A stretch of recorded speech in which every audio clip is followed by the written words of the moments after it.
Corremos con Lorenzo Ramírez.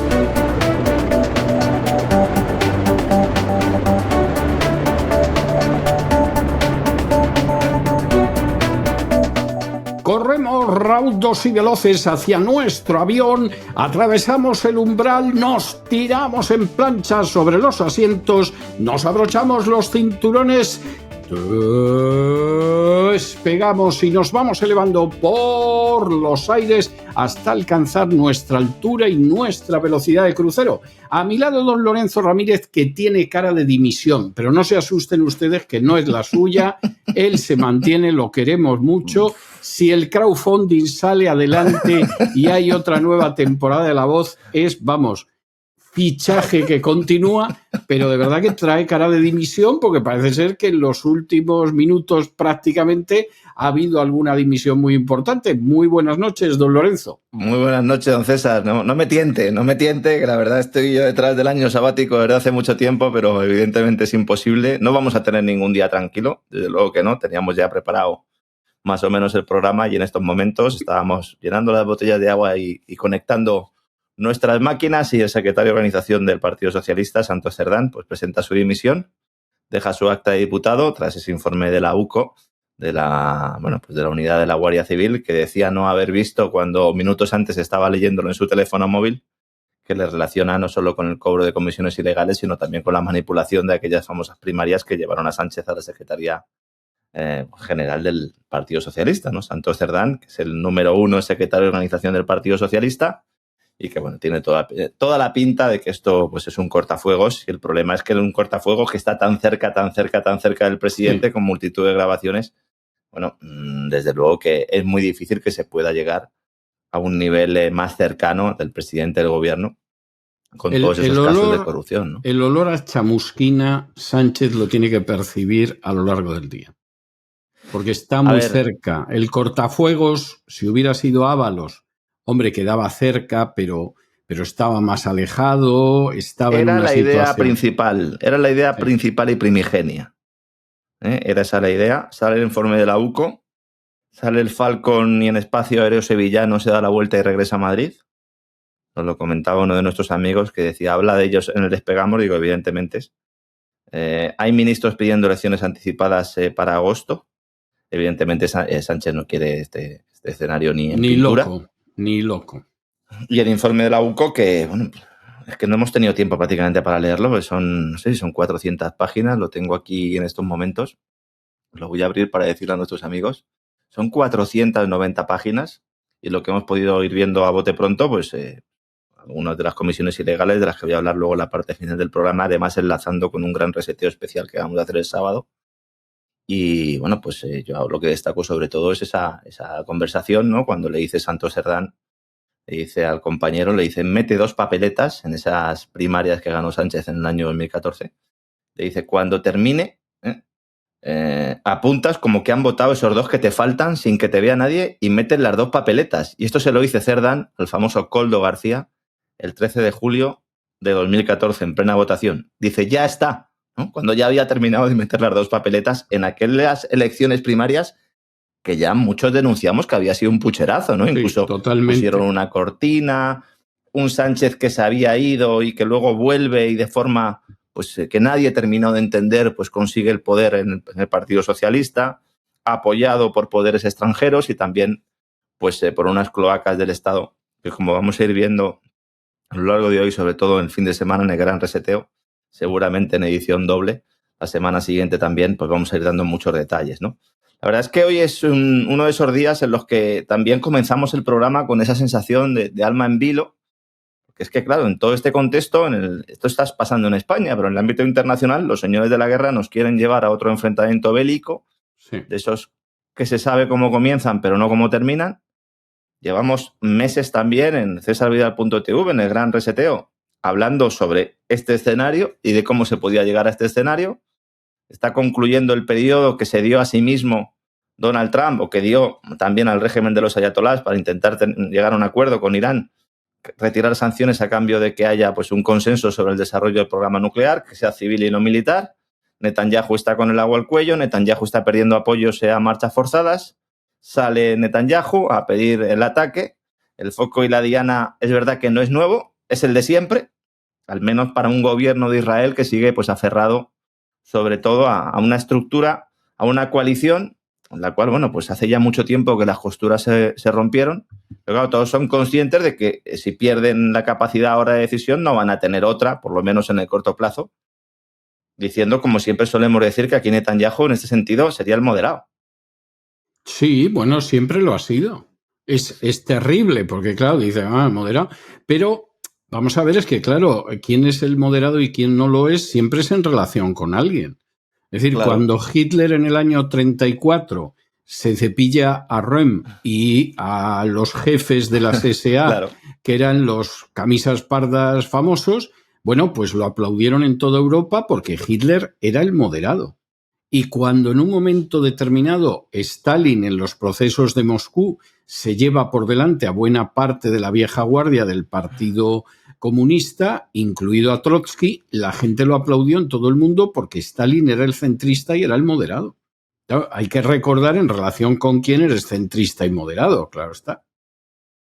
Un Netanyahu, además, que estaba manteniendo pues, a duras penas esa coalición, están volviendo a agitar ese fantasma del terror para iniciar la guerra contra Irán, para la cual no tiene, al menos oficialmente, el respaldo del presidente Trump, que además así se lo ha dejado claro Netanyahu por teléfono y se ha ocupado de que todos los grandes medios internacionales informaran sobre esa llamada, pero aquí el que una vez más está metiendo el dedo donde no debe es el secretario del Pentágono, Peter Hegseth, que yo sigo pensando que así fue una mala decisión ponerle en la jefatura del Pentágono. Yo también. Es un tipo muy peligroso, que está jugando con fuego, tanto en el tema del conflicto con China por Taiwán, que este es otro de los que está todo el día con esto, como en las negociaciones con Irán por el tema nuclear. Estados Unidos anuncia en la tarde de ayer, la tarde de Estados Unidos, prácticamente ya la noche avanzada en España, que evacuaba parte de su personal en Oriente Medio, Oriente Próximo para los españoles, por ese aumento de las tensiones con Irán. Anuncian una reducción de la presencia de personal no imprescindible, decían, y de familiares, centrando además el mensaje en que estaban muy interesados en que la embajada en Irak se quedara prácticamente vacía. También hablan de bases militares de otros países de la región. La cadena CBS publica que Israel está totalmente preparado para iniciar una operación contra Irán. Irán responde, nosotros también estamos preparados. Pachulo somos nosotros también. Exacto. Hay una reunión dentro de 3 días, que es esto lo que yo creo que se quiere dinamitar, entre la delegación norteamericana y la iraní, el próximo 15 de junio, en la que el representante especial del presidente Trump para Oriente Medio, Steve Witkoff, y la delegación iraní tienen previsto pues, reunirse en la 6ª edición de la ronda de conversaciones que mantienen. Ya han celebrado 5 encuentros para hablar de esa retirada de las sanciones a cambio de que el régimen de los ayatolás pues, se comprometa a no desarrollar armamento nuclear. Con los tiras y aflojas normales de esta relación, la verdad es que las conversaciones están yendo bastante bien. Lo último que necesita Trump en términos ya no solo geopolíticos, sino económicos, es que hubiera una guerra en la región que disparara el precio del barril por encima de los $100, que llevara la inflación de Estados Unidos a unos niveles inasumibles y que la Reserva Federal tuviera excusas para no bajar los tipos de interés. Otros lo ven desde otro punto de vista, que también es verdad. Si hubiera una guerra, más allá de un conato, un enfrentamiento, si hubiera una guerra que durara pues, semanas o meses, esto indudablemente llevaría a Estados Unidos a la recesión y por lo tanto habría que bajar tipos de interés. Pero hombre, esto ya sería... Si estuviera manejando este escenario en la Casa Blanca, estaríamos ya todos absolutamente locos, ¿no? Totalmente. Entonces, el Pentágono está azuzando, está caldeando los ánimos, a pesar de que la Casa Blanca, en estos momentos, podemos confirmar que ha dado orden a todos los funcionarios de la administración para que no entren en la deriva de Netanyahu, que no entren también en la deriva de Hegseth. Hay una guerra en estos momentos interna salvaje. Pero claro, hay un problema aquí y es que buena parte de los altos cargos que Trump ha designado en materia militar y de relaciones internacionales pertenecen al lobby sionista o son de su entorno. Sí. Que además... Buena parte, prácticamente podría usted decir que el 150%. ¿no?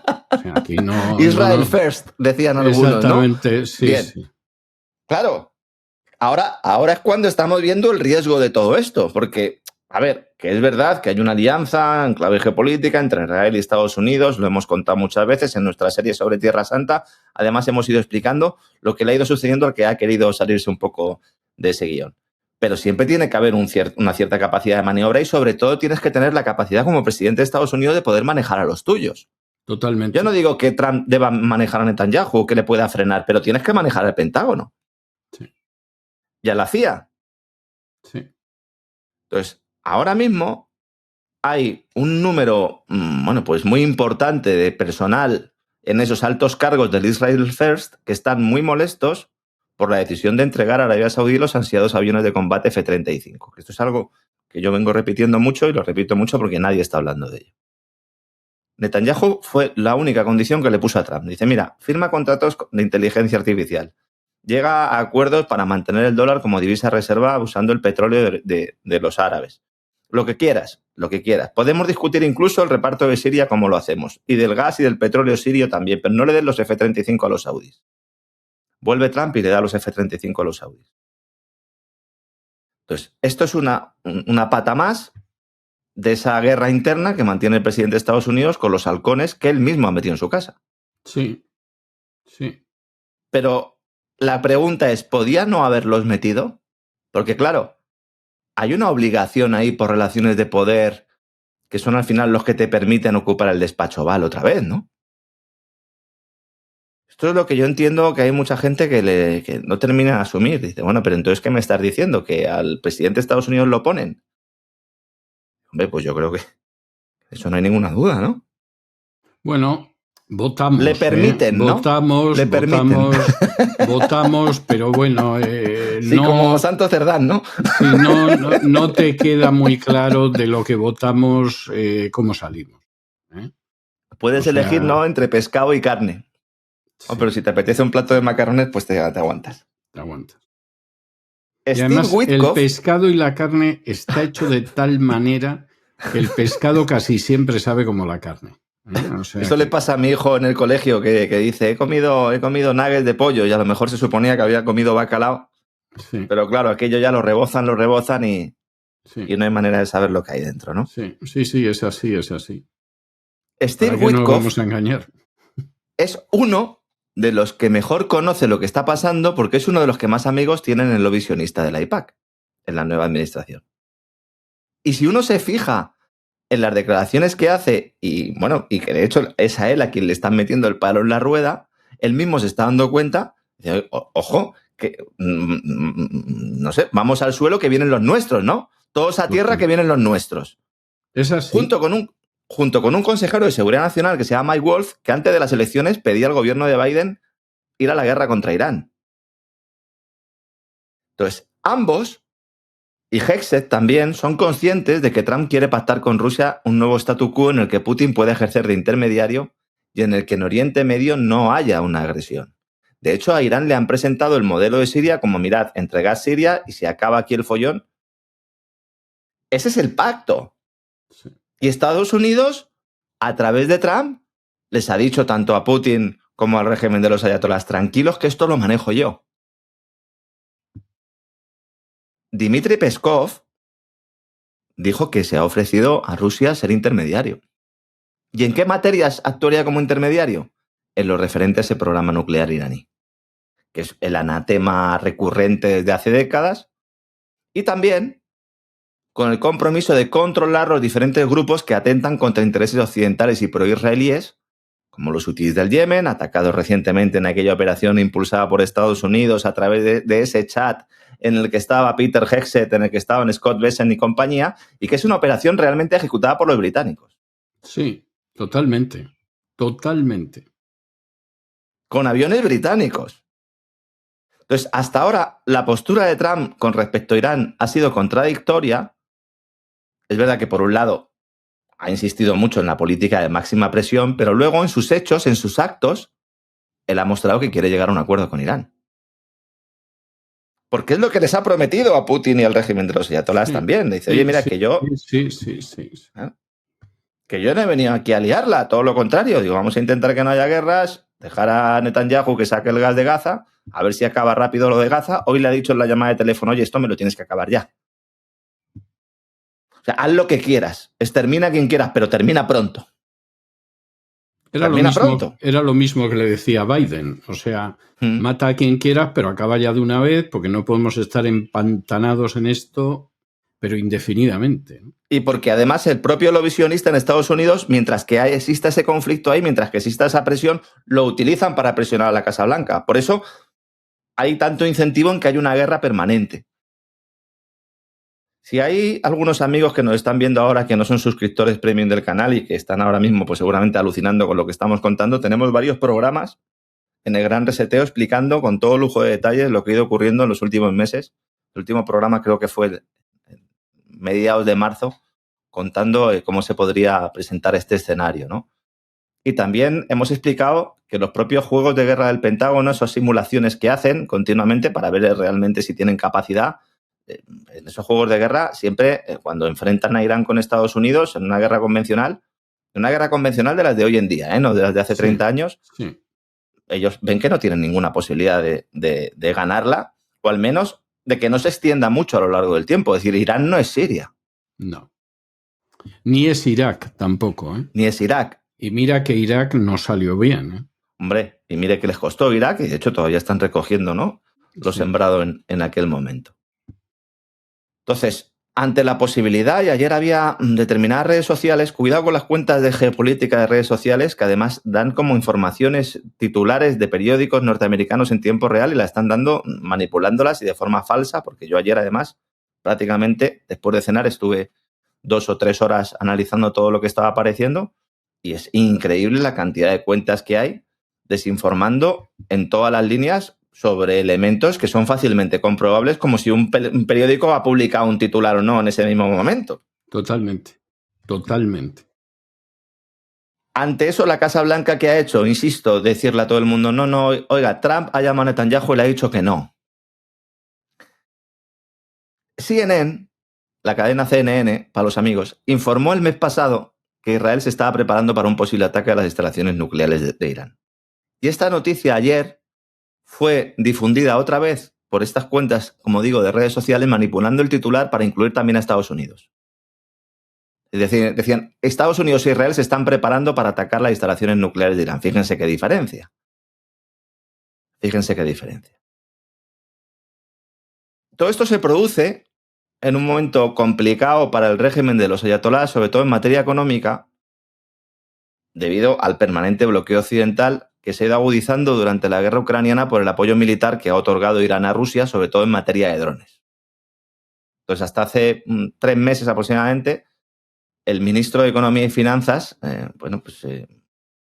dejó su cargo hace 3 meses en una moción de censura parlamentaria. ¿Cómo, Lorenzo? ¿Has dicho que en Irán, en el régimen de los ayatolás, hubo una moción de censura parlamentaria? Sí, hubo una moción de censura parlamentaria. Vaya, ¿no? Vaya tela, ¿no? Cuando estamos por ahí dando clases de democracia, miren a Santos Cerdán y miren a la Gürtel y miren a Mariano y a Soraya y a lo mejor tenemos que aprender alguna cosa, ¿eh? Tremendo. Y a Montero. Y a Montoro. Exacto. Y a Montero, sí. Entonces, ese mismo día, según se hace esta moción de censura, el ministro presenta su carta de dimisión. No había informe de la UCO por medio, como en el caso de Santos Cerdán. Y el vicepresidente de la República Islámica acepta la dimisión. Justo 5 días después, Trump dice públicamente que había mandado una carta al gobierno de Teherán, pero no aclaró cómo se la había hecho llegar. Claro, no se puede admitir que haya una línea directa antes de empezar las negociaciones entre Trump y el régimen de ayatolás. ¿Lo hay? Pues claro que lo hay. Pero públicamente no se puede admitir. ¿Y entonces qué hicieron? Utilizar al intermediario, claro, Emiratos Árabes Unidos. Que está para estas cosas, fundamentalmente. Efectivamente. Cobrando, ¿eh? Cobrando. Hombre. Como el chiste del catalán. Cobrando. Claro. Entonces dicen, bueno, esto ha sido un consejero del presidente de Emiratos Árabes Unidos y tal, ¿no? Todo esto pasa desapercibido para el gran público, que se le lleva a una de las dos vías. Apocalipsis mañana nuclear, Guerra Mundial Z, viene el apocalipsis nuclear y luego los zombies. Seguro que Netanyahu sobreviviría a todo eso. O el contrario, que es no pasa nada, todo esto es un plan, Trump es inocente, le están atacando, pero Trump es inocente y además, como es el bueno, va a conseguir salvar la situación. Bueno, ambas cosas evidentemente son falsas. ¿Se puede dar un escenario de guerra total? Hombre, a uno se le puede ir la mano, pero no es el escenario en el que todos estarían a gusto. Algunos sí, ¿eh? Algunos que quieren una especie de apocalipsis y tal, pues sí. Pero evidentemente, no, pues se está intentando contener esto.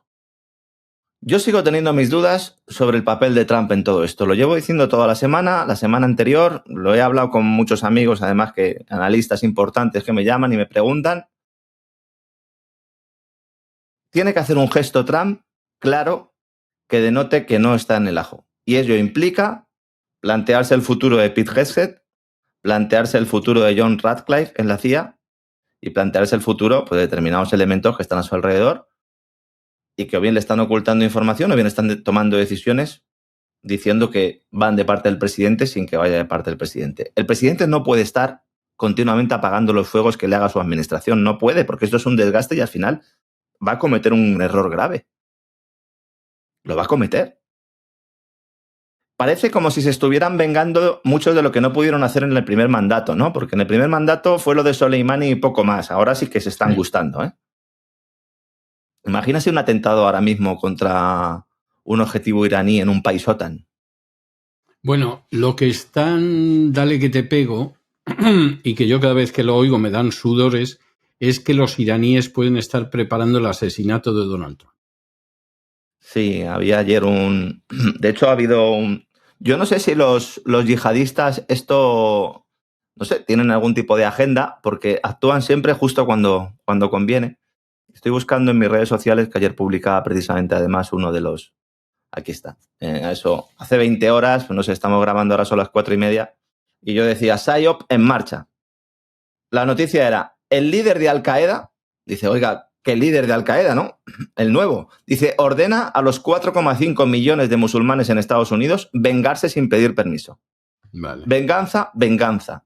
No consulten a nadie para matar a los americanos infieles. Y dice este tipo, hay que matar a Trump, a J.D. Vance, a Elon Musk, a Marco Rubio y a Pete Hegseth, a sus familias y a todo aquel ligado a la Casa Blanca. Vale. Enfrenten a los tiranos de la tierra y a sus mayores criminales. ¿Justo ahora o qué? Sí, justo señores ahora, de Al-Qaeda. Y con un poco de suerte, algún tonto responderá. Claro, es que esa es la cuestión aquí, ¿no? Esa es la gran cuestión. Vamos a ver, si acabáis de firmar un acuerdo con un tipo que era el jefe de Al-Qaeda en Irak, estáis ahora diciendo que en Irak puede haber follón, que le habéis puesto un traje y una corbata y lo habéis puesto de presidente de Siria. Sí. Bueno, pues que Al-Yolani llame a estos que son sus amigos de toda la vida y que le diga, oye, ¿qué decís del atentado contra Trump? ¿O es que esto forma parte de otra operación de inteligencia psicológica? No digo que este tío de Al-Qaeda, el que aparecía en el vídeo, trabaje para la CIA, pero a lo mejor, oiga, pues es un buen momento para sacar un vídeo que a lo mejor hace 4 o 5 meses que está grabado, ¿no?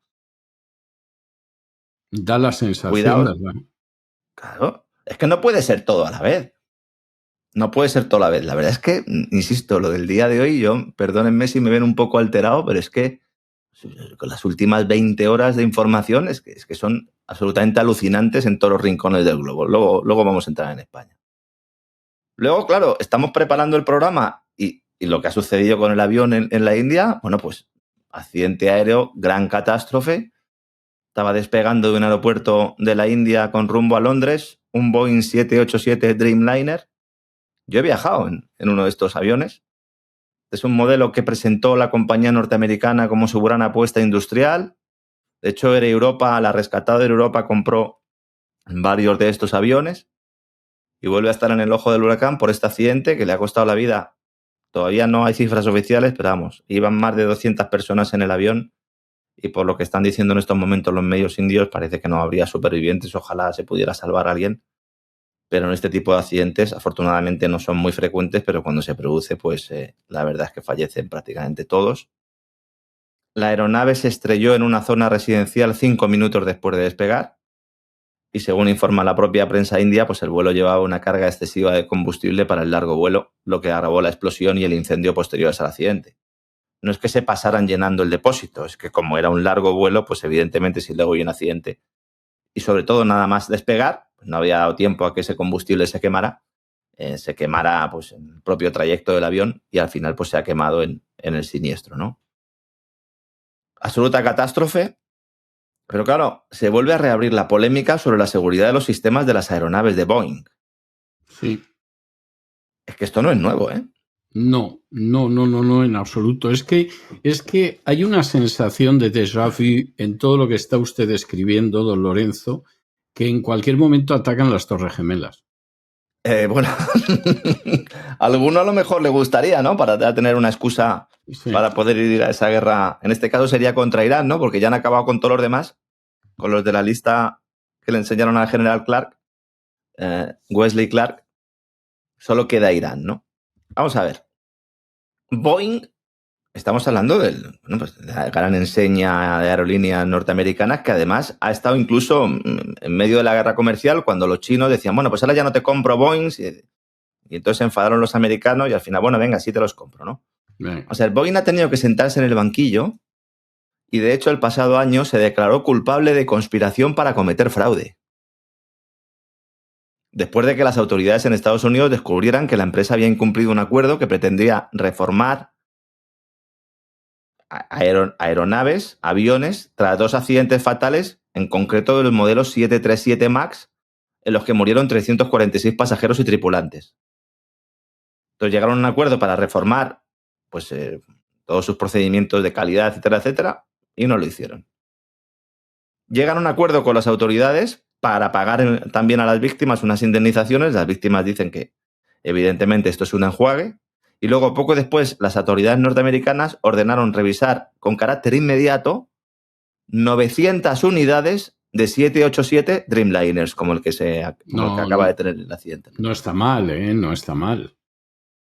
O sea, para que el regulador te diga que tienes que revisar inmediatamente el aparato, que no habrá de evidente, para que apunte a que determinados... Vamos a estar hablando siempre de sistemas de calidad, porque si fuéramos más lejos estaríamos hablando de otra cosa. ¿Qué había pasado en aquel momento para que Estados Unidos, las autoridades regulatorias norteamericanas, le dijeran a Boeing, me revisan 900 aparatos? Pues que había habido un accidente de un 787 Dreamliner de LATAM Airlines en un vuelo que cubría la ruta Australia-Nueva Zelanda. Afortunadamente ahí solo hubo decenas de heridos. Entonces, este avión, que tiene un fuselaje muy ancho, ha sido objeto de diversas investigaciones, sobre todo por el tema de la seguridad, relacionados, como digo, con el control de calidad durante la producción del mismo. Problemas que han afectado a los fuselajes de los aviones no entregados y que han generado también dudas sobre la integridad estructural de algunos modelos, porque claro, ya no es solo el Dreamliner. Y si a esto le sumamos que uno de los testigos clave de aquel juicio, que al final acabó en un apaño, que denunciaba irregularidades, que era un empleado de Boeing que se llamaba John Barnett, que estuvo 32 años en la empresa hasta que se jubiló, hasta el último día que se jubiló, que estuvo buena parte de esos años denunciando desde dentro los problemas y su preocupación por los estándares de seguridad, pues este hombre apareció muerto por herida de bala. Decían que se había suicidado. O sea, tú estás 30 años trabajando en Boeing denunciando lo que está pasando, por fin consigues que la cosa vaya a juicio y cuando lo consigues te pegas un tiro. Sí, es de una lógica aplastante. Herida de bala autoinfligida, dice el informe. Perdonen que me ría, pero... Sí, como autoinfligida, ¿no? Como aquel que tenía información privilegiada sobre la corrupción del nacionalismo catalán y se suicidó pegándose 2 tiros en la sien. Que es lo que suele... 2. Bueno, claro. La historia, el primero a lo mejor falla, ¿no? Y tal. La historia es maravillosa porque era un sujeto que era borderline totalmente, pero aunque era borderline se había enterado de muchas cosas. Entonces la primera vez que intentaron matarle le dejaron con un traje de alta costura y un Rolex de oro en medio de una favela brasileña. Y claro, contaban con que en la favela a este aparte se complicara la cosa, ¿no? Si le quitaran el traje, le quitaran el reloj y le quitaran la vida. Pero al cabo de un año, el tipo al cabo de un mes, aparece por Barcelona. Y claro, todo el mundo se quedó, pero si este era tonto, pero si lo tenían que haber asesinado en el Brasil.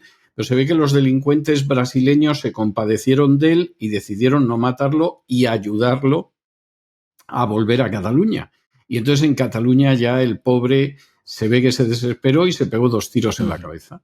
nada menos. Sobrevives a la En el favela hotel. brasileña, ¿no? Consigues llegar a casa Pero y luego te luego pegas una ducha y te pegas 2 tiros. la carne es débil y entonces estás en Bien. el baño y te pegas 2 tiros en la cabeza, que debe ser récord en los Guinness de suicidado que se ha pegado más tiros en la cabeza. Sí, sí. Herida de bala autoinfligida. Es que me encanta. Cuando estaba leyendo esta mañana Es el buenísimo, informe, es buenísimo, sí. está bien, ¿no? Eso es como cuando dicen heridas incompatibles con la vida. Otra de Sí. estas cosas que te quedas pasmado y dices... Eso es muy de forense, ¿no? O de policía, ¿no? De Informe forense o policial. de policía ignorante, claro, quiere usted decir. ¿Cómo se escribe acera con H o sin H, no? Y entonces le pega una patada al cadáver Sí. y dice, bueno, pues ahí estamos. Pon carretera y ya está. Exacto. Voy a dar una buena noticia hoy porque la verdad es que con el panorama alguno dirá, bueno, apago la tele o apago el móvil. Vamos a ver. Llevo comentándolo también desde hace unos días. Hoy también es noticia del sector farmacéutico, en general toda la semana, de forma sorprendente por una buena causa. Es decir que la Big Pharma es noticia por una buena causa, no por algo que haga la Big Pharma, sino por algo que le hacen a la Big Pharma. O al menos eso se traduce de las decisiones e intenciones del nuevo secretario de Salud de los Servicios de Salud de Estados Unidos, Robert Kennedy Jr., que acaba de jubilar, a 17 miembros del Comité Asesor sobre Prácticas de Inmunización, las vacunas, para que todos nos entendamos, un panel externo de los centros de infecciones, de enfermedades, de control de enfermedades de Atlanta, los famosos CDCs, que se hicieron famosos antes de la pandemia del COVID por las películas de zombies. Siempre aparecían allí los de los CDCs, ¿verdad? Luego ya pues también se hicieron famosos, en este caso no por las películas de zombies, sino porque convirtieron a muchas personas sanas mentalmente en zombies que seguían a pie juntillas una serie de recomendaciones que, como el propio Anthony Fauci confesó, en sede parlamentaria se las sacaron de la manga y se las inventaron prácticamente todas. Este comité es el que tiene la importante responsabilidad de añadir nuevas vacunas al calendario infantil, el recomendado, y ha protagonizado pues numerosos casos de corrupción, que es algo de lo que Kennedy ha hecho su bandera. Que no conozca un poco la historia reciente de Kennedy, a través de una asociación que se llama la Defensa de la Salud de los Niños, Children Health Defense, pues ha estado pues luchando contra viento y marea, en muchos casos pues sufriendo persecuciones personales, él y sus colaboradores, y además pues informaciones que algunos pues nos sirvieron para poder informar, sobre todo en habla hispana, a todos los que estaba pasando, a todos la audiencia, lo que estaba pasando en la época COVID. Kennedy ha destacado dentro de estos casos de corrupción que el ejemplo más escandaloso de la negligencia maliciosa, dice él, de este comité ha sido su obstinada negativa, esto es gravísimo, a exigir ensayos de seguridad adecuados antes de recomendar nuevas vacunas para nuestros niños. Entonces, el senador Kennedy ha denunciado, al mismo tiempo que hacía estos cambios, ¿no?, en este comité, que hoy en día un niño estadounidense que cumple con las vacunas recibe entre 69 y 92 dosis de rutina, según la marca y la dosis indicada, desde la concepción hasta los 18 años, entre 69 y 92. Es que es escalofriante. Es escalofriante, ¿no? Cómo un organismo tan jovencito puede meterse todo eso al cuerpo y no le va a ir mal, para mí es un misterio. Sobre todo, vamos a ver, hay que dejar esto muy claro. Con independencia de lo que piense cada uno de las vacunas que pasan los ensayos clínicos, yo no voy a entrar ahí. Aquí lo que está diciendo Kennedy es que buena parte de las nuevas vacunas no han pasado los ensayos, que no han pasado los procesos necesarios. Hay algunas que, a pesar de pasar los procesos, bueno, pues evidentemente hay muchas asociaciones de padres que están denunciando que hay determinadas vacunas, algunos dicen que todas, yo no iría tan lejos, que pueden producir efectos y que producen efectos secundarios que son muy graves, entre otros el autismo, que es algo que también Kennedy ha defendido. Pero claro, uno se va a las cifras de 1986 y entonces eran 11 dosis. ¿Que es verdad que ha habido muchos avances farmacéuticos y sanitarios? Ha habido muchos avances. ¿Que también tenemos ahora niños con un montón de enfermedades que antes no existían? Bueno, yo creo que también es evidente. Solo hace falta ir a los colegios para poder verlo. Sí. Prácticamente todos los niños tienen alergias en estos momentos y muchos adultos también, ¿no? Entonces, según Kennedy, este comité ha recomendado cada una de estas dosis adicionales, de las 11 hasta las 92 actuales, sin exigir ensayos controlados con placebo para ninguna de ellas. ¿Esto qué implica?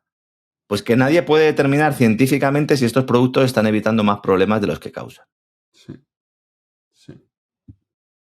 Es evidente, y es verdad, que dentro de ese movimiento del Make America Health Again, el hacer otra vez a América saludable, vamos a traducirlo así, que abandera a Kennedy, hay muchas críticas porque le acusan de no ir suficientemente lejos en esa guerra contra el imperio de la Big Pharma y de las empresas agroalimentarias. Bueno, también hay quien le acusa de haberse vuelto loco de remate también. y poder causar un daño indecible a los ciudadanos americanos. O sea, exactamente, o sea, aquí hay una trinchera total, absoluta, pero dentro de sus propias filas, ¿no? Hay algunas voces que están diciendo, oye, pues no estás yendo tan lejos como querrías. Cuando hicimos los programas especiales que dedicamos a todos los nombramientos del equipo de Trump y hablábamos de Kennedy, ya aventurábamos también que esto se iba a producir. Era imposible en 6 meses, en 8 meses, hacer todo lo que había prometido Kennedy. ¿Por qué? Porque estamos hablando, y esto, pues, no sé, al final uno pues también tiene la tentación de autocensurarse, pero no lo voy a hacer. Vamos a ver, la industria agroalimentaria está en la práctica envenenándonos con múltiples compuestos en alimentos procesados. Está todo el mundo mirando las estelas químicas del aire, los famosos chemtrails, y luego van al supermercado y se compran una bolsa, paquete, y se envenenan ellos mismos. No hace falta que les envenene nadie. Sí. Entonces, hay que ser justo y decir que se está enfrentando a un enemigo tan poderoso que yo veo muy difícil que consiga todos sus objetivos. Pero claro, hay un término medio. De todo esto hablaba nuestro querido amigo Carlos Sánchez, le mando de aquí un saludo, el marido de Beatriz Talegón, que es uno de los que más ha luchado con todo este tema, que escribe en el Brownstone Institute en su edición española. Ya ha publicado un excelente artículo, pueden acudir a la web del Brownstone Institute y lo tienen ahí en español, además muy bien escrito, con el título de Sin embargo se mueve, en referencia a Galileo. Y compara a Kennedy con el astrónomo italiano en el sentido, en un paralelismo entre el juicio a Galileo, ¿no? El hombre agacha la cabeza, pero luego al final dice, bueno, y sin embargo se mueve, y la audiencia de Kennedy de confirmación frente al comité del Senado, donde pues se le pudo ver dar cierta marcha atrás en algunos de sus planteamientos, algo que yo en este programa critiqué. Esto ha provocado temor entre muchas de sus bases, sobre todo en lo relativo a la no prohibición de las terapias génicas de ARN mensajero, las mal llamadas vacunas. Habrá gente que estará diciendo también, oiga, ¿y esto por qué no lo he escuchado yo en ningún sitio? Porque no se puede hablar de esto. Claro. No se puede. Es decir, si este contenido estuviera siendo publicado en YouTube, ahora mismo, en cuanto he dicho terapias génicas de ARN mensajero, en cuanto planteara cualquier duda sobre la vacunación obligatoria, ese vídeo desaparece automáticamente, se desmonetiza. Bueno, si digo al mismo tiempo que la Tierra es plana, que hay grafeno en las vacunas, que los chemtrails están aquí y que Joe Biden y Donald Trump son extraterrestres, entonces el vídeo se queda. Es así, o sea, lamentablemente es así, da mucha pena decirlo, parece que estamos exagerando, pero no. Es así totalmente. Hay mucha gente que luego me lo dice, ¿no? Que dice, Lorenzo, yo pensaba que exagerabas y cuando me he puesto a comprobar lo que dices es así, ¿no? Entonces, Carlos lo que menciona ahí en su artículo es que a pesar de todo lo que está pasando, la agenda de Kennedy se mantiene. Y hay muchos indicios positivos. Esa orden ejecutiva firmada por Trump, lo contamos aquí, ¿no? Que pretende limitar los precios que se pagan en Estados Unidos por los medicamentos. Ese informe también de su departamento que pues aspira también a acabar con esa epidemia de enfermedades crónicas entre los niños, que en buena medida atribuyen a ese papel de la Big Pharma. El discurso que dio también Robert Kennedy Jr. en la sede de la Organización Mundial de la Salud, hablando de la corrupción de la organización, pidiendo a otros países que se fueran también, ¿no? Y bueno, pues también hay algunas medidas contra ese complejo industrial del ARN mensajero, como la cancelación de ese contrato de unos 700 millones con Moderna para desarrollar vacunas de ARN mensajero, porque Moderna, ModeRNA, es una empresa creada exclusivamente para esto, una empresa, si no controlada, pero sí tutelada por el Pentágono, ¿no? También han conseguido que se retiren las terapias génicas de ARN mensajero contra el COVID en las recomendaciones de los CDC para niños y embarazadas. Y también en la aprobación limitada a mayores de 65 años de esa terapia también génica en aerosol de ARN mensajero. La de aerosol igual le gusta más a Zelensky, ¿no cree usted, don César? Sí, es muy posible. Sí. Yo creo que ya por la nariz se mete, pero vamos, hasta el niño Jesús, que se descuide, ¿eh? O sea que... Entonces, vamos a ver. hay que ser consciente de las limitaciones. Kennedy no puede hacerlo todo. Y yo, insisto, yo soy un tipo que soy tendido 7, es decir, yo voy a la Plaza de Toros a pitar. Y todo el mundo ya me conoce. Pero creo que es positivo lo que están haciendo aquí. Veremos si finalmente se mueve, como la Tierra, ¿verdad? Como aseguró Galileo, aunque en voz baja, o si le paran los pies. Cuidado porque también puede ser una víctima, aunque sea indirecta, de la guerra interna que mantienen contra Trump. Sí. Porque si se quitan de en medio a Trump, se quitan de en medio a Kennedy. Hombre, eso tengámoslo clarísimo. Y van dos, además, en el mismo paquete. Sí. Y ya que hablamos de paquetes y de golpes de Estado, porque al final es de lo que estamos hablando de guerras internas, pues no hay despegamos en el que no aparezca Palantir, la hidra de Peter Thiel, que aspira a tener una base de datos de todo ser humano, al menos si vives en Occidente, ¿no? Para usarlo como cobaya humana y personaje de videojuego. Hoy lo mencionamos porque si hace unos días hablábamos de cómo censuraban a periodistas para taparles la boca y que no desvelen sus planes oscuros, ahora resulta que la labor censora la realizan de forma profesional. Es decir, hay empresas que contratan a Palantir para perseguir gente. En una de las múltiples vertientes y funciones de su sistema de espionaje global, resulta que este tipo de servicios los realiza Palantir, entre otros, contratado por entidades financieras, por bancos. Y voy a dar un nombre, Bank of America. Mira qué casualidad. Mira qué casualidad. Esto no son la caja de ahorros de Cuenca, ¿eh? No. Con todo el respeto para los conquenses. Bank of America en el año 2010 contrató a Palantir para atacar a Wikileaks. ¿Por qué? Porque Wikileaks estaba exponiendo muchos detalles, ¿no?, que no convenían en aquel momento. Entonces, según hemos sabido por información aportada por la propia plataforma espiada, los trabajos incluyeron el hackeo, campañas de desinformación y difamación de informadores que estaban dando datos veraces. Entre ellos, la persecución a un tipo que se llama Glenn Greenwald, que es uno de los fundadores de un medio que se llama The Intercept, que bucea en las cloacas británicas para ofrecer informaciones que se ocultan al gran público, con la ayuda, en buena medida, pues, de estas empresas tecnológicas que actúan, pues, sin ningún tipo de cortapisa ni orden judicial, siempre que el territorio esté en un país OTAN. Ojo, Palantir juega en territorio OTAN. Porque claro, Palantir en China, cuando llega allí, pues le dicen a los señores de Palantir, muy bien, nosotros ya tenemos nuestro propio sistema. Circulen. Y ya que hablamos de Palantir, también hay que mencionar a J.D. Vance, vicepresidente de Estados Unidos, hombre cercano en lo político y financiero a Peter Thiel, como hemos también demostrado ya en varias ediciones de este programa, que ha decidido quitarse la correa, entrar en el cuarto cuando los niños estaban peleando y decir, oye, se ha acabado ya la historia, ¿eh? Se ha acabado ya. A ver, Elon, para ya, hombre. Para ya que me quitó la correa, Elon, ¿eh? Deja de meterte con Donald. Si al final, oye, estamos todos en el mismo barco. Y como cuando aparece papá en la habitación para poner orden, ha llamado a filas al empresario fundador de Tesla y SpaceX. Y oiga, mano de santo. Efectivamente, hasta ahí llegó. Llegó el comandante y mandó a parar. ¿Qué diría alguno de otra cuestión?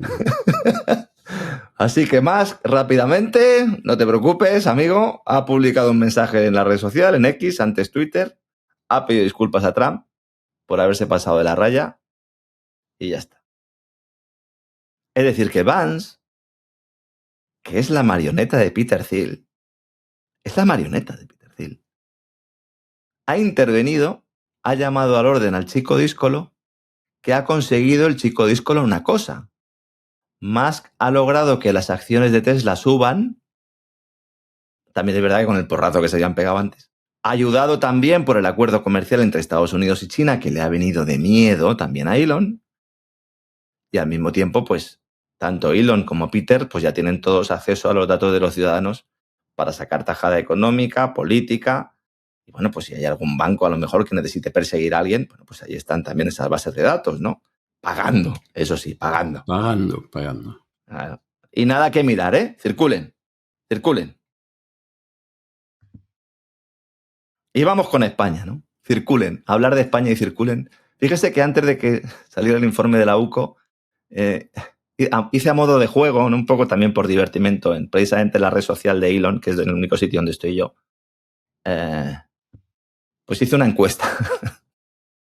Entonces, no sé si la ha visto usted. Una encuesta con bastante mala leche, ¿no? La pregunta era, solo había una. Era, si hubiera elecciones, ¿irían ustedes a votar? Está muy bien. Está muy bien.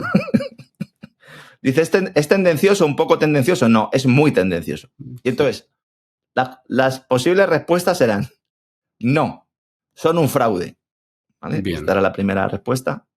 La segunda era, sí, Sánchez debe irse a toda costa, ¿no? Da igual. Mire, esto me parece...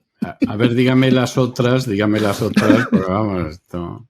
La tercera era, sí, el PP es voto útil. Madre mía. Y la cuarta era, sí, solo queda Vox. Pues hombre, mire usted que es una encuesta que es una burla, ¿eh? O sea, yo me imagino que mucha gente se pondrá contenta porque sale que Sánchez se tiene que ir, pero eso no es una encuesta, eso es una tomadura de pelo. La encuesta no me quiere decir ahora mismo cuántas interacciones tuvo la aplicación de X, pero fueron 50.000 personas las que participaron en ella, ¿no? La verdad es que es muchísima gente. Ganó con el 60%, no son un fraude, lo cual pues celebro. Veo que todavía pues el personal... Y luego otros entraron en esa diatriba. La segunda fue sí, solo queda Vox, y la tercera sí, Sánchez debe irse, que al final pues se podrían aglutinar también en una sola. ¿Por qué menciono esto? La verdad es que no lo iba a comentar, pero es que claro, en medio de todo el mare magnum que está pasando con el tema del PSOE, ya vamos a entrar a hablar de ello, pues sucede también o salta el escándalo en relación con Mireia Borràs, y quería hacer un comentario porque hay gente que piensa que esto lo estoy soslayando y no, básicamente voy a explicar lo que hay, ¿no? El escándalo salta porque un montón de medios de comunicación publican que esta señora, que es eurodiputada de Vox, tendría una relación con Víctor de Aldama, empresario que está en ese núcleo irradiador que diría Rejón de los escándalos de corrupción del PSOE y de medio planeta, porque como sigan buscando al final va a aparecer ahí todo el mundo. Ella en su Instagram desmiente la información, dice que es mentira y que no tiene ninguna relación de noviazgo con esta persona con la que se le está relacionando, no lo menciona directamente. Pero claro, luego dice, mi única conexión con él es que compartimos amigos en común y eso nos ha hecho coincidir. Bien. Vamos a ver, no es una cuestión de amarillismo ni de salseo. Amigos para siempre. Visual es que de verdad, no sé. Sí. Vamos a ver, no es una cuestión de amarillismo ni de salseo. No es por un tema de que tenga o no una relación con este tipo. O sea, considero que eso es totalmente secundario.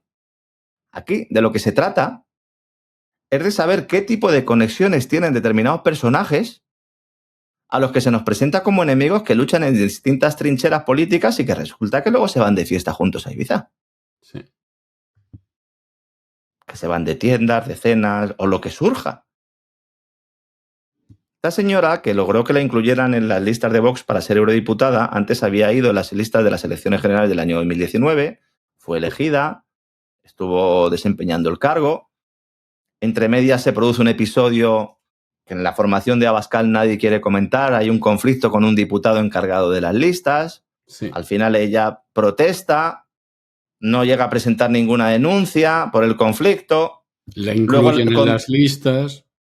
Sí, el comité de investigación, porque Vox abre un comité de investigación, ya a los 5 días lo cierra.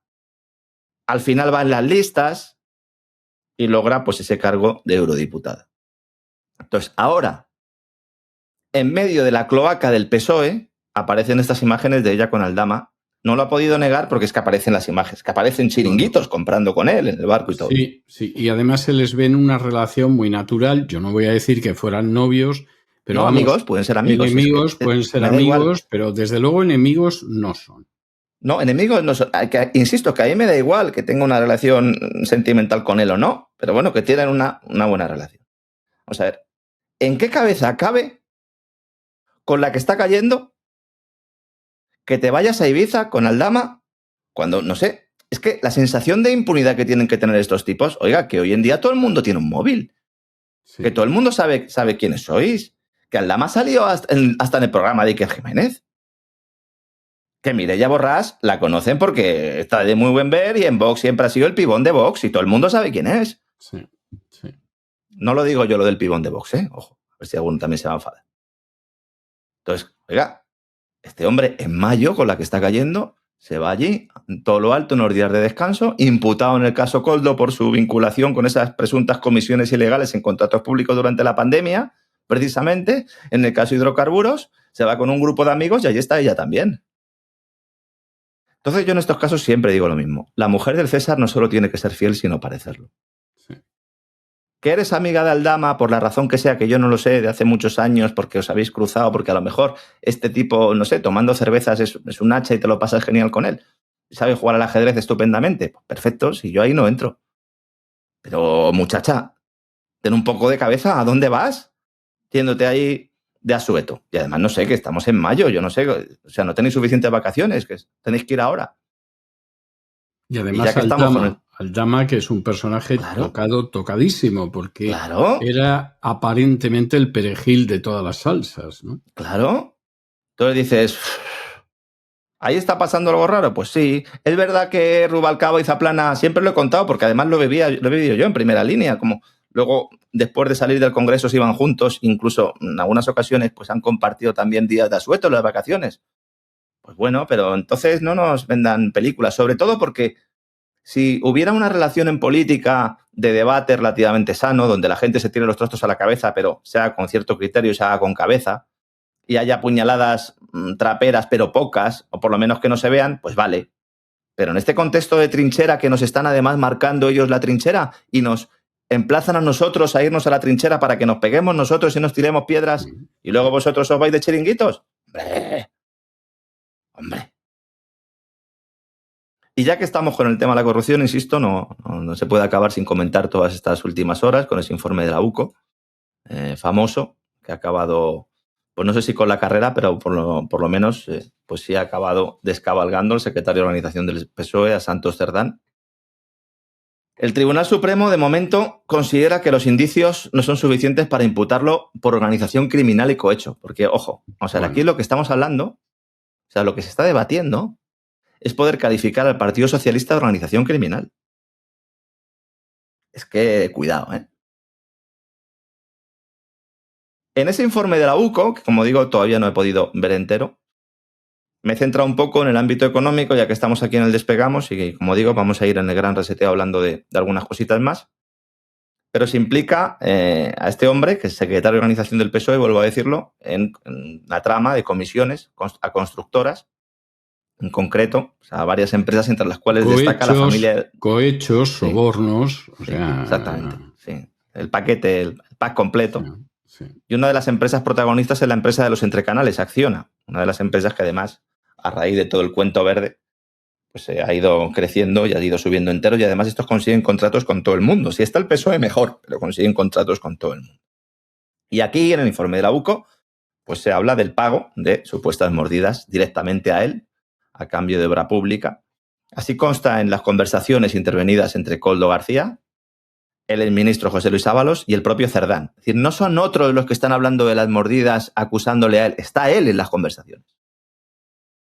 Y de hecho hay una conversación en la que hablan sobre la deuda que varias empresas adjudicatarias habían contraído supuestamente con ellos, quejándose de que no les hayan pagado lo suyo.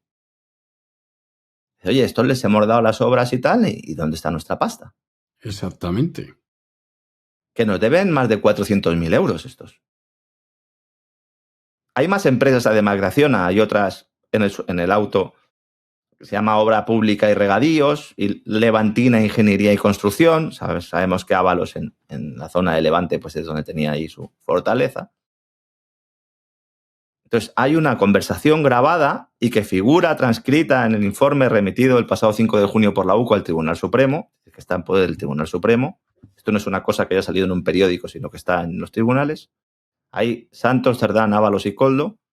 Hasta 4 constructoras nos deben pasta, nos tienen que pagar, etcétera, etcétera, ¿no? Era un pago a cambio del amaño de adjudicaciones públicas de carreteras. Bien. Cuando nos dicen, es que hay un déficit de mantenimiento en carreteras y vamos a poner una tasa nueva o vamos a crear un nuevo impuesto, vamos a subir el importe de las multas de la Dirección General de Tráfico para arreglar las carreteras. O está justificado que a usted le quiten más de la mitad de sus Esa es la ingresos clásica. porque va a carreteras. Va a carreteras, va a infraestructuras. Yo hice la prueba ya muy joven, ¿no? Y luego ya pues progresivamente de vez en cuando lo vuelvo a hacer, es ir a los presupuestos y ver la cantidad de presupuesto asignado a conservación de carreteras que no se ejecuta. Sí. Es decir, lo ponen en los presupuestos tanto a carreteras y luego no lo ejecutan. A no ser que una empresa determinada pues vaya a realizar un determinado servicio o que necesite una carretera porque va a gestionar una autovía y necesita que haya una carretera concreta que sí que se vea beneficiada de todos estos trabajos. Ahí, en el informe de la UCO, también se señala, por otro lado, que los contratos sanitarios, mascarillas, etcétera, etcétera, porque Salvador Illa está en el ajo. Qué bien. Recuerda usted, don César, que lo decíamos aquí. El Sí. día que se investiguen los contratos de empresas muy cercanas al Partido Socialista de Cataluña, empresas creadas ad hoc para conseguir determinado material sanitario, creadas en la que solo aparecen una o dos personas en la administración, que cobraron su dinero y luego salieron corriendo, el día que se investigue saldrá Salvador Illa. Sí, sí, lo hemos dicho en muchas ocasiones, y es que era de sentido común. Pues el informe señala que los contratos sanitarios o el rescate de Air Europa constituirían parte de la razón de ser de una contraprestación mensual de 10.000 euros en efectivo que Aldama venía pagando a Koldo al menos desde octubre del año 2019. En una suerte de nómina que permitía la petición de favores, asegurando así la capacidad de actuación del primero en el seno del Ministerio de Transporte. Muy bien. Con este es con el que te has ido a Ibiza, Mireia. Sí. Entonces, la Unidad Central Operativa de la Guardia Civil apunta... Bueno, pero puede ser muy romántico en horas perdidas, Sí. O sea, Sí, no no puede estar bien, es la faceta de su personalidad a la que hemos tenido acceso, pero luego este hombre lo mismo se pone a hombre, leer pero las queda con rimas de él en Becker otro y- momento, muchacha. Queda con él en otro momento. Ya. No te vayas a dar una vuelta por los chiringuitos a comprarte pulseras. Que yo estoy seguro de que ya se está arrepintiendo ahora de cómo lo ha hecho. Insisto, que no estoy diciendo que haya hecho nada mal desde un punto de vista moral, ¿eh? Ya. En absoluto, ¿eh?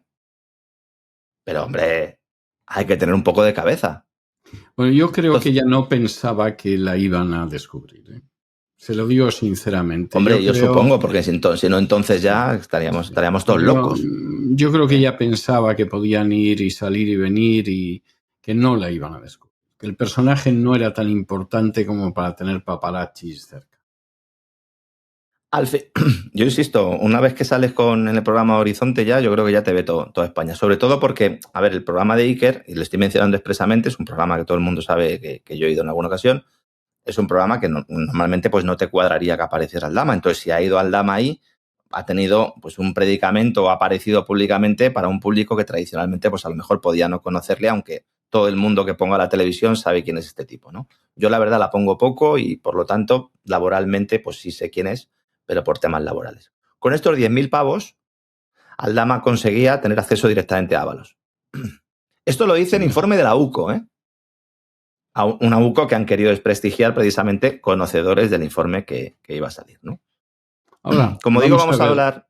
Por continuar la línea, don Lorenzo, y Mireia, en realidad, ¿con quién podía poner en contacto a Aldama? Es que yo aquí creo que no hay ningún tipo de conexión corrupta por parte de ella. Es que... Porque ella ya está de eurodiputada y ya está. Es que no, por eso digo que es un... O sea, aquí el usted problema me es dirá aparecer con cuál él. era el interés, ¿no? No, porque yo no creo que hubiera ninguno. realmente usted me dirá, o sea, o Vox también pretende entrar en la pomada, que es una hipótesis, o esta chica es más imprudente de lo que parece. Yo creo que si siguiendo adelante con esa hipótesis, no creo que ella fuera la más encargada de hacerlo y menos así. Yo también, Estas cosas se hacen también lo veo, pero en fin. Estas cosas se hacen de otra manera.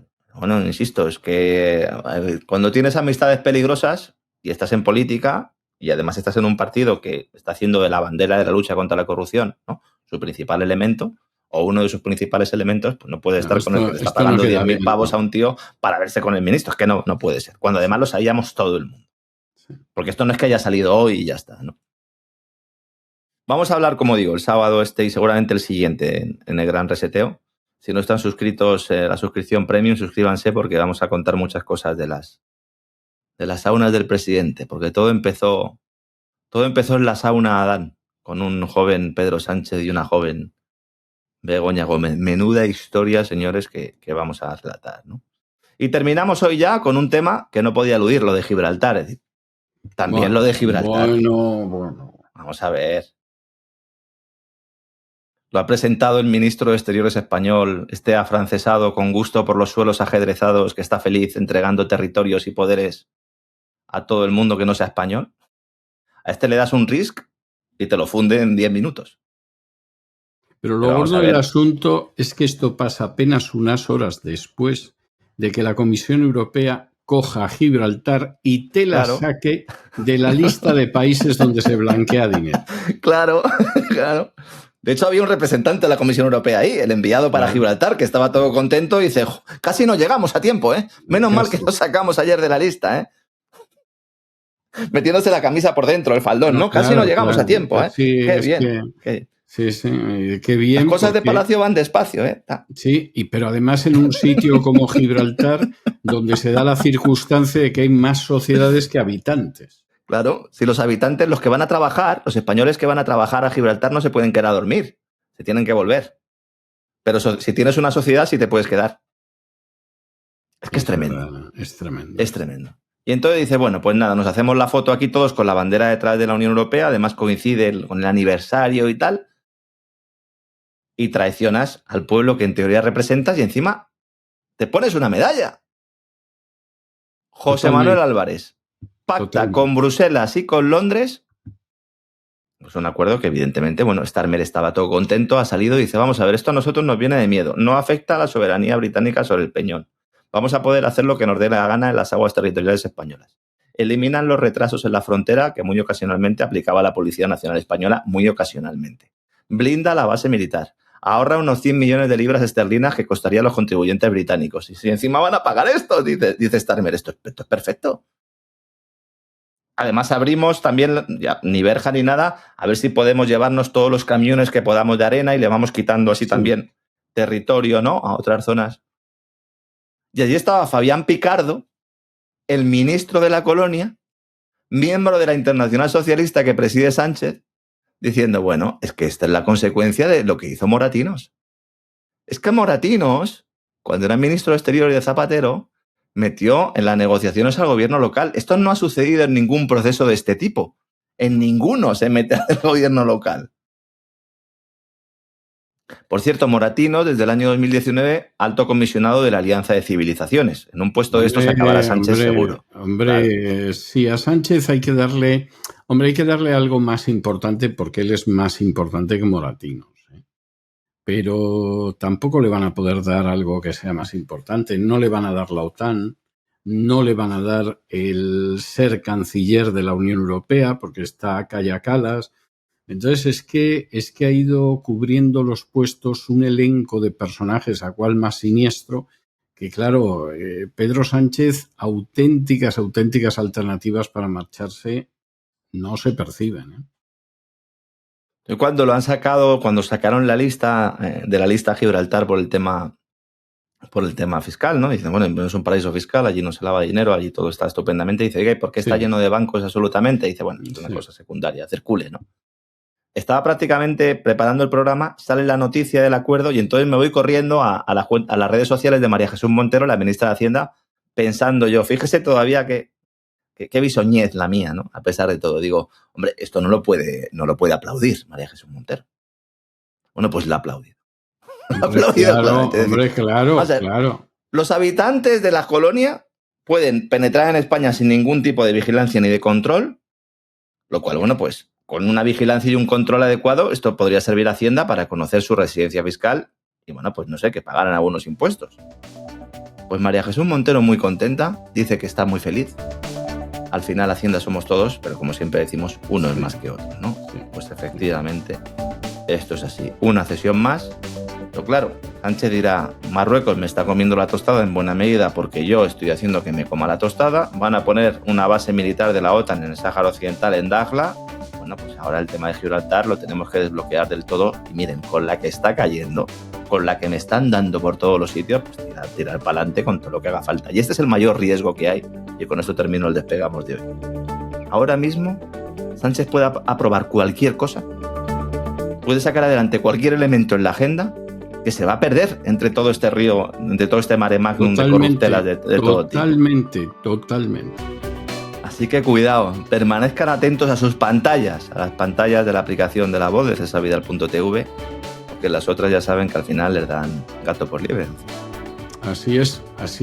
Bueno, y ni siquiera está claro que les den gato, ¿eh? O sea, la cosa puede ser todavía peor y bueno, no sabemos si rata o qué, pero vamos, ni siquiera el gato está garantizado, ¿eh? No vaya usted a pensar. En fin, don Lorenzo, como siempre, extraordinario y nos vemos mañana, Dios mediante.